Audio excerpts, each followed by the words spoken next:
the arena is so important. The hockey is so important all season for everybody, for the families, for the community.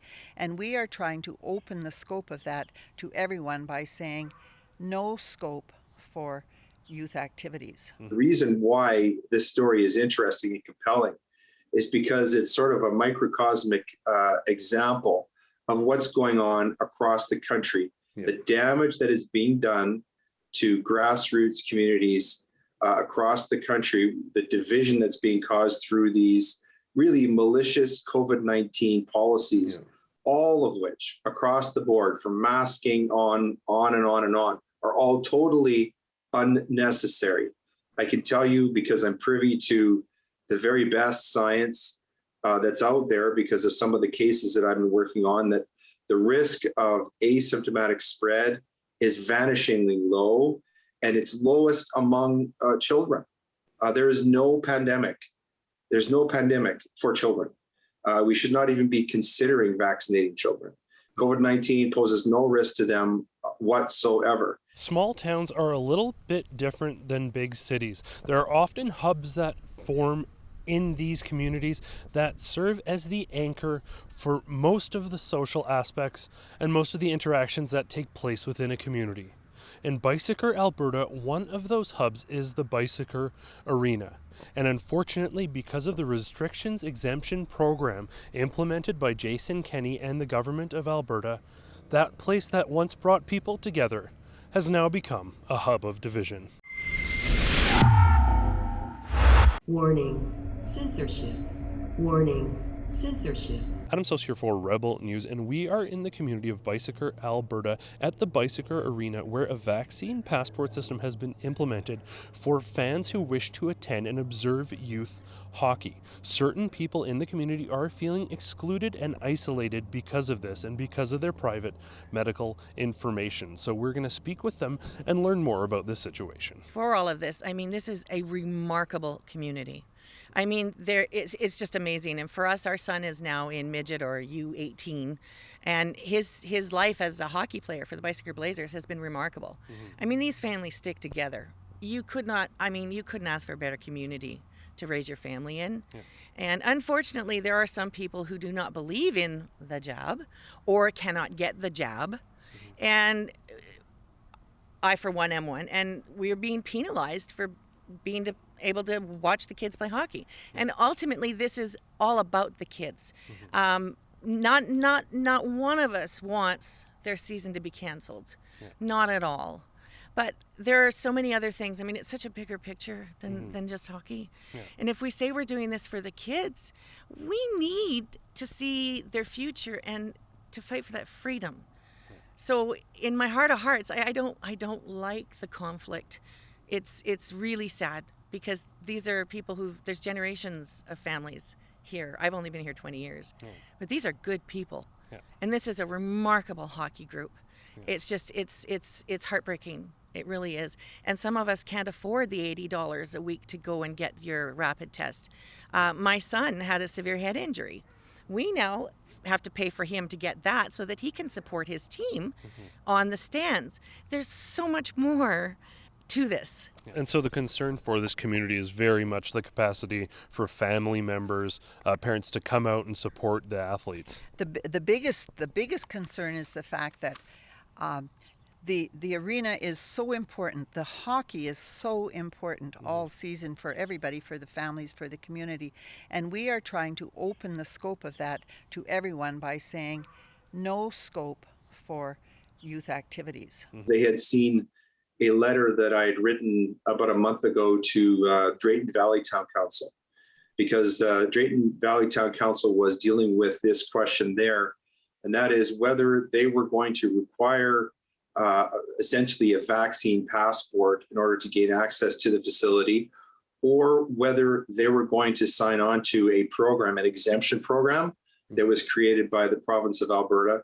And under that program, it would not require the facility to have proof of vaccination in order for people to enter and use the facility, but that it would instead be a situation where the building would be limited to 1/3 capacity, and things like masking and social distancing would be required within the facility both by spectators and by coaches and athletes.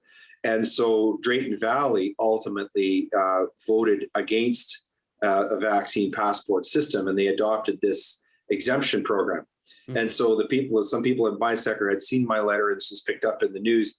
And so they contacted me, and they explained to me that there was this very bizarre situation going on where it sounded like to me where the local minor hockey authority was really imposing a very severe approach upon users of the arena. I mean, one of the things for a small town community, if you're in a small town and you're playing hockey, it isn't just about the sports. This is very much the cultural hub for the city. It's the social hub. It's where these people see their friends. So the impact of being excluded from hockey, it's also not only just the health impact, but the mental health impact of not being able to see your friends, not being able to do that stuff is massive. Yes. Have you heard anything about that or on that sort of angle? My son's friends, I will not name them, but there's a group of them who are really quite upset because they can't go and watch their peers unless they pay $40 every weekend.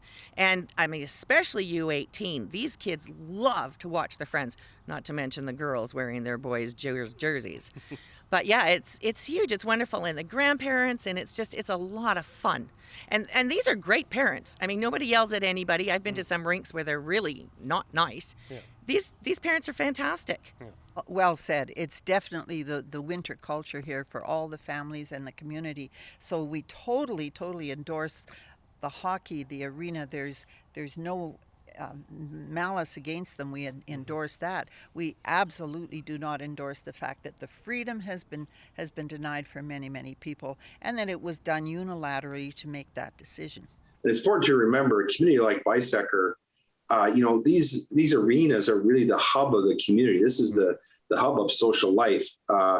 It's not just hockey, it's other sports, it's a community center. Mothers, grandmothers, fathers, brothers, it's a place where people go and they congregate, and they have been for a very long time in Canada. And so being restricted from access to an arena so that you cannot see your grandson or your granddaughter play hockey really hits people where they live. And so I had some very well-meaning, very, very kind-hearted people contact me and say, well, can you help with this? And so I crafted a letter that was along the lines of what I sent to the town of Drayton Valley, and they reviewed it.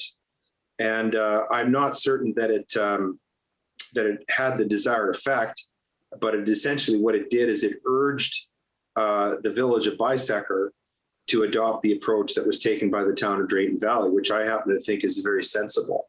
Mm-hmm. I think broadly speaking, there are much better and more useful ways to deal with the risk of COVID-19, whatever you think that is, or the risk of spreading infection. There's much more useful and effective ways of dealing with that than imposing these draconian restrictions that really divide communities like Bisecker. To be honest, I'm not completely aware of how they came up with the decision.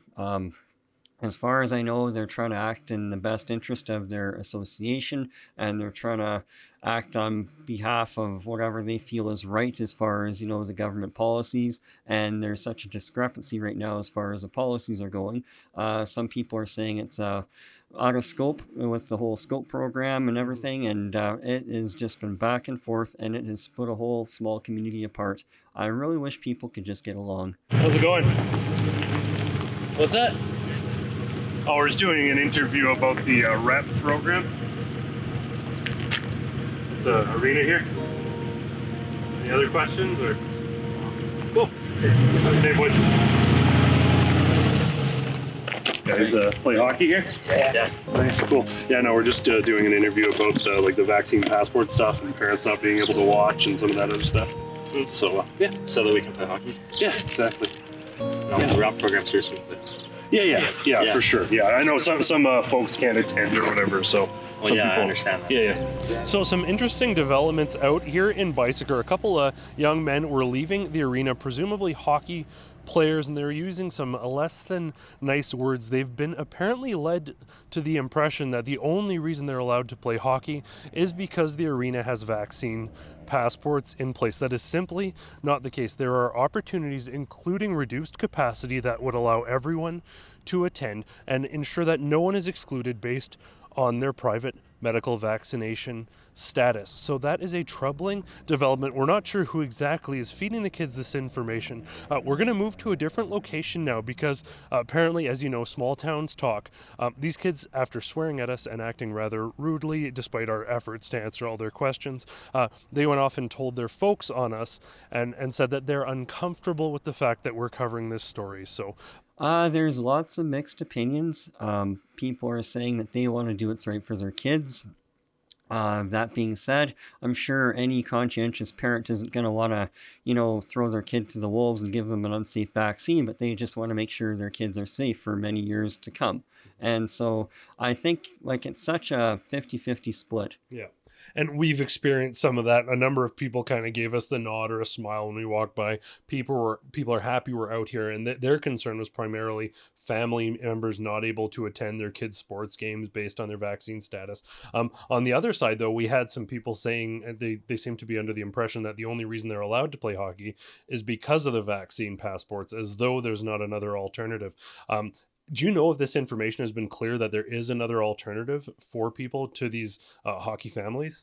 Well, I believe that there's a lot of misinformation that's been presented out there, and social media, all of a sudden, bits and pieces are dragged, here and there, and different bills replace other bills. So I don't think everyone's on the same page, and that was part of the split with the community, because, one side of it, they want to, enforce this rep program. The other part of it wants to do 1/3 capacity. Well, myself, I don't have any kids in hockey, but I am a sponsor at the arena. And I was looking at, when I was there, it would have been a week or two ago. I mean, they had, quite a substantial amount of people in there, so I could see how it could fill up.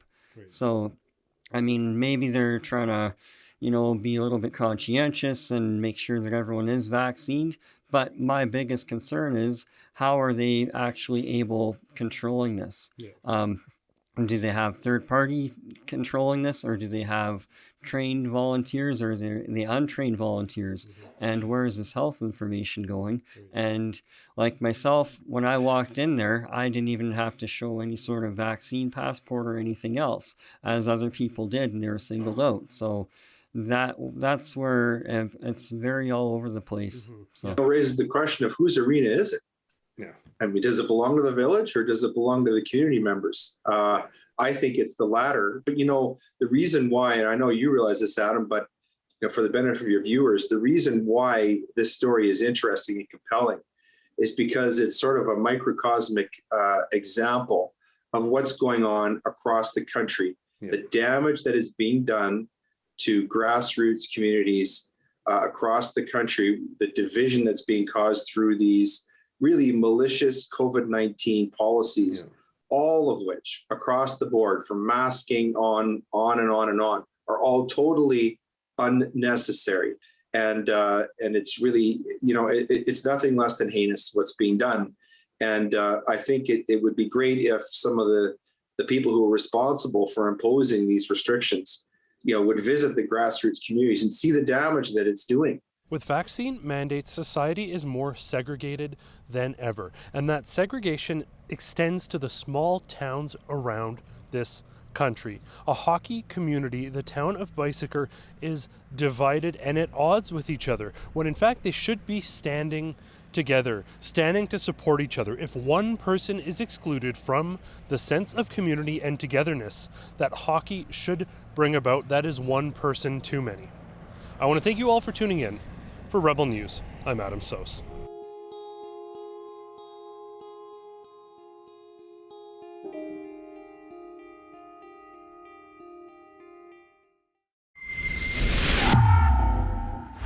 If you agree that hockey is for everyone, in fact, that society at large is for everyone, not just people who have the right documentation and medical history, you can help our fight against vaccine passports by going to fightvaccinepassports.com.